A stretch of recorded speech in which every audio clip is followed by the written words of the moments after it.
નમસ્કાર વિદ્યાર્થી મિત્રો, મારી યુટ્યુબ ચેનલ વિદ્યાદીપમાં આપ સૌનું હાર્દિક સ્વાગત છે. મિત્રો, આજના વિડીયોની અંદર આપણે ધોરણ 6 વિષય છે હિન્દી, તેમાં પ્રથમ સત્રનું પુનરાવર્તન બીજું છે. તેમાં જેટલા પ્રશ્નો આપેલા છે તેનું સોલ્યુશન આજે આપણે આ વિડીયોની અંદર જોવાના છીએ.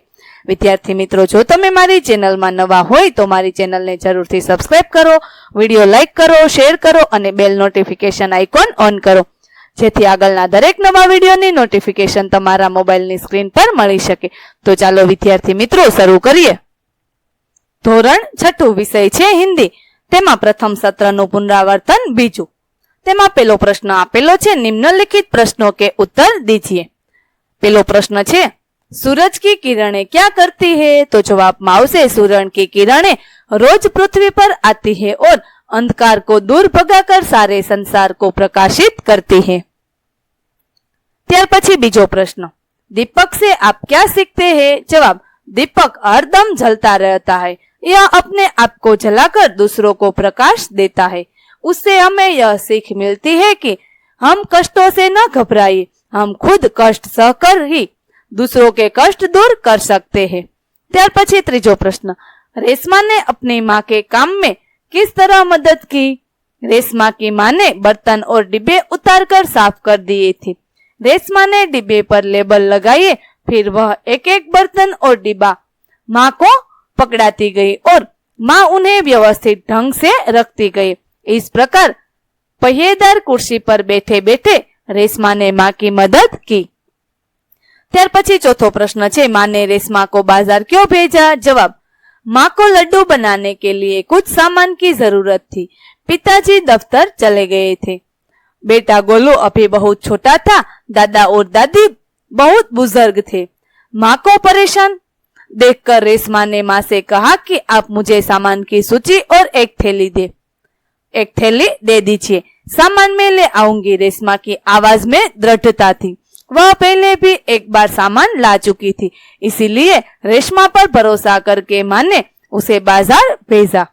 ત્યાર પછી પાંચમો પ્રશ્ન છે, राजा भोज किसान से क्यों प्रभावित हुए? जवाब, किसान के पास एक ही बैल था, इसीलिए वह दूसरे बैल की जगह अपनी पत्नी को हल में जोतकर हल चला रहा था. राजा भोज चाहते थे कि वह थोड़ी देर के लिए हल चलाना रोककर उनकी बात सुने. तब किसान ने कहा कि उनकी बात सुनने के लिए वह अपना काम नहीं रोकेगा. यदि वे कुछ कहना चाहते हैं तो हल के साथ चलते चलते कहे. अपने काम के प्रति किसान की यह लगन देखकर राजा भोज उससे बहुत प्रभावित हुए. प्रश्न नंबर 2 है, कोष्टक में दिए गए शब्दों का उपयोग करके रिक्त स्थानों की पूर्ति कीजिए. पहलू वाक्य, यह वही लड़का है जिसने कल गीत गाया था. बीजू वाक्य, अध्यापक जी ने बताया कि कल विद्यालय में अवकाश रहेगा. त्रीजू वाक्य, उसने बेईमानी की इसीलिए नौकरी से निकाल दिया गया. चौथू वाक्य है, निर्धारित तिथि और नक्षत्र में मुझे विशेष जड़ी बूटियों को लाने के लिए घने वन में जाना होगा. ત્યાર પછી ત્રીજો પ્રશ્ન છે, નિમ્નલિખિત વર્ણો से प्रारंभ होने वाले अन्य शब्द बनाइए. વિદ્યાર્થી મિત્રો, અહીં જે વર્ણો આપેલા છે અ, હ, મ, દ, બ અને દ, આ વર્ણ પરથી આપણે શબ્દો બનાવવાના છે. તો અવર્ણ પરથી શબ્દો બનાવ્યા છે, આમ, આગ, આશીષ, અમૃત, અનિલ. હ વર્ણ પરથી શબ્દો બનાવ્યા છે, હિતેશ, હેમા, હોલી, હોસલા, હોશ. म वर्ण परથી શબ્દો બનાવ્યા છે, માં, મહિના, મહેશ, મહલ, મૌકા. દ વર્ણ પરથી શબ્દો દાગ, દાલ, દેવતા, દौलत, દીવાર. બ વર્ણ પરથી શબ્દો બનાવ્યા છે, બચપન, બગીચા, બારિશ, બાદલ, બોલી. અને દ્વ વર્ણ પરથી શબ્દો બનાવ્યા છે, દ્વાર, દ્વારિકા, દ્વાદશી, દ્વાપર, દ્વારા. ત્યાર પછી પ્રશ્ન નંબર 4 છે, સમાન तुक वाले शब्द बनाइए.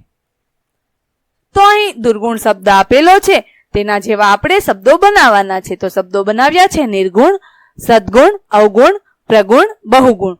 ત્યાર પછી શબ્દ છે, સુનકર તો પટકર, ચલકર, લીકકર, હસકર, જલકર. ત્યાર પછી प्रश्न नंबर 5, अपने मित्रों के साथ आप किसी न किसी मेले में गए होंगे, उसका वर्णन अपने शब्दों में लिखिए। विद्यार्थी मित्रों, તમે તમારા મિત્રો સાથે મેળામાં ગયા હોય તો તમારે એ મેળાનું વર્ણન કરવાનું છે। ચાલો મેં મેળાનું વર્ણન કર્યું છે તે જોઈએ। मेले में एक घंटा, मेरे गांव के पास एक नदी है, नदी के किनारे भगवान शिव का मंदिर है। हर साल सावन के महीने के पहले सोमवार को यहाँ मेला लगता है। इस साल मैं अपने मित्र कमल के साथ उस मेले में गया था। मेले में आसपास के गांवों से बहुत से लोग आए हुए थे। मेले में चारों ओर दुकानों सजी हुई थी। कई लोग मिठाइयाँ खरीद रहे थे। कपड़े, बर्तन और चूड़ियों की दुकानों पर महिलाओं की भारी भीड़ थी। बच्चे बहुत खुश दिखाई दे रहे थे, मानो यह मेला उन्हीं के लिए लगा हो। कई बच्चे खिलौने खरीद रहे थे, कुछ झूला झूल रहे थे। कई लोग जादूगर और मदारी के खेल देख रहे थे। हमें मेले में बहुत मजा आया। हमने मेले में रसगुल्ले खाई। हम झूले पर भी खूब झूले। फिर थोड़ी देर तक इधर उधर घूमकर घर की तरफ रवाना हुए। प्रश्न नंबर 6 है, निम्नलिखित मुहावरों का अर्थ देखकर वाक्य में प्रयोग कीजिए। पहलू छे आंखों का तारा होना, तेनो अर्थ थशे बहुत प्यारा होना। वाक्य बनाव्યું છે छोटा गोलू अपनी माँ की आंखों का तारा है। आ रीते तमे बीजू पण આવી રીતે વાક્ય બનાવી શકો। બીજું છે માથા ઠનકના, તેનો અર્થ થશે અનિષ્ટ की आशंका होना। वाक्य अचानक पुलिस को दुकान में आते देखकर सेठ जी का माथा ठनका। ત્રીજું અનસુની करना, તેનો અર્થ થશે ધ્યાન ન દેना। વાક્ય બનાવ્યું છે दुराचारी पुत्र ने पिता की बात अनसुनी कर दी। ત્યાર પછી ચોથું છે મન ડોલના, તો તેનો અર્થ થશે વિચલિત હોના अथवा तो लालच उत्पन्न होना। वाक्य बनाव्યું છે अपार धनराशि देखकर उसका मन डोल गया। ત્યાર પછી प्रश्न नंबर 7 છે, निम्नलिखित वाक्यों का वचन परिवर्तन करके फिर से लिखिए।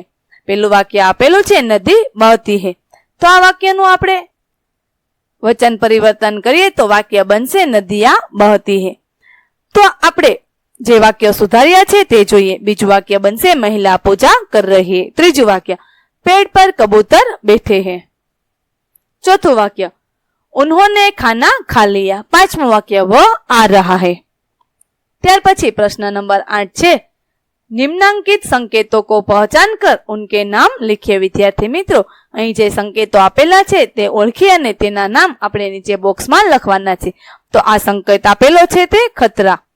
ત્યાર પછી આ સંકેત આપેલો છે તો કે આગળ બમ્પ છે, આગે બમ્પ હે, એવું આ સંકેત સૂચવે છે। ત્યાર પછી આ સંકેત છે રેલવે ફાટક અને આ સંકેત છે તે પેટ્રોલ પંપ।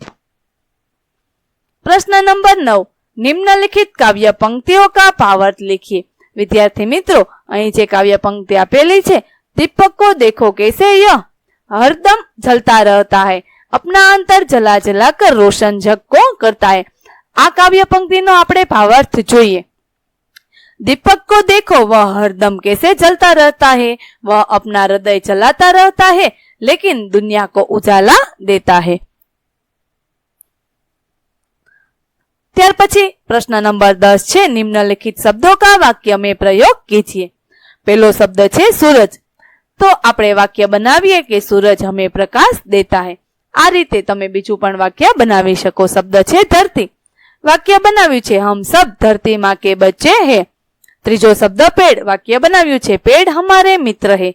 ચોથો શબ્દ किसान, વાક્ય किसान खेती करता है। પાંચમો શબ્દ છે फसल, વાક્ય બનાવ્યું છે इस साल फसल अच्छी हुई, इस साल फसल अच्छी हुई है। विद्यार्थी मित्रों, અહીં આપણે ધોરણ 6 વિષય છે હિન્દી, તેમાં પહેલા સેમેસ્ટરનું પુનરાવર્તન બીજું છે, તેમાં જેટલા પ્રશ્નો આપેલા છે તેના જવાબો વિશે માહિતી મેળવી। વિદ્યાર્થી મિત્રો, ફરી મળીશું નવા વિડીયો સાથે, ત્યાં સુધી આવજો।